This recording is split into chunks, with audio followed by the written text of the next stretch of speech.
Bone క్లాసెస్గా Telugu Desam party ఎప్పుడు కూడా బీసీల పైన ఎన్టీ రామారావు గారు పార్టీ పెట్టినప్పటి నుంచి కూడా బీసీలకి రాజకీయ ప్రాధాన్యతనే కాకుండా అనేక అంశాల్లో విద్య పారిశ్రామిక రంగంలో కానీ అందరికీ ప్రోత్సాహాలు అందించడం అనేటువంటిది మీ అందరికీ తెలుసు. అటు చంద్రబాబు నాయుడు గారు కూడా ఎక్కువ బీసీలకి ప్రమోట్ చేయటం అనేటువంటిది మీ అందరికీ తెలుసు. అయితే ఇప్పుడు వచ్చినటువంటి వైకాపా పాలనలో బీసీలో అనగదొక్కేటువంటి కార్యక్రమం, ముఖ్యంగా సుమారు 300 పైగా బీసీలు క్రూరంగా మరి హత్యకు గురి కావటం, ఒక రక్షణ చట్టం అనేటువంటిది, ప్రత్యేక రక్షణ చట్టం అనేటువంటిది ఈ డిక్లరేషన్లో మేము ప్రాధాన్యత సంచరించుకున్నటువంటి అంశం.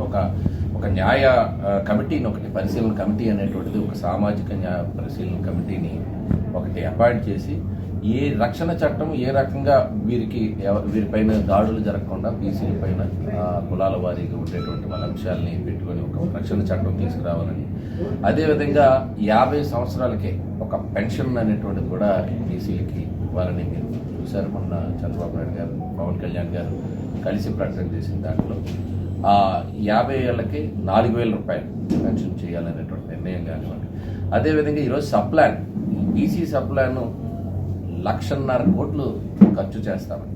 ఎందుకంటే ఈ సప్లాన్ నిధులు 75,000 కోట్లు కూడా దారి మళ్లించారు.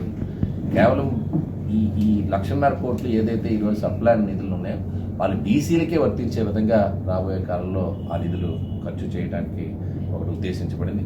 అదేవిధంగా స్థానిక సంస్థల రిజర్వేషన్లు కూడా ఈ గవర్నమెంట్ వచ్చినాక 34% ఉండేటువంటి స్థానిక సంస్థల రిజర్వేషన్ 24 తగ్గించింది.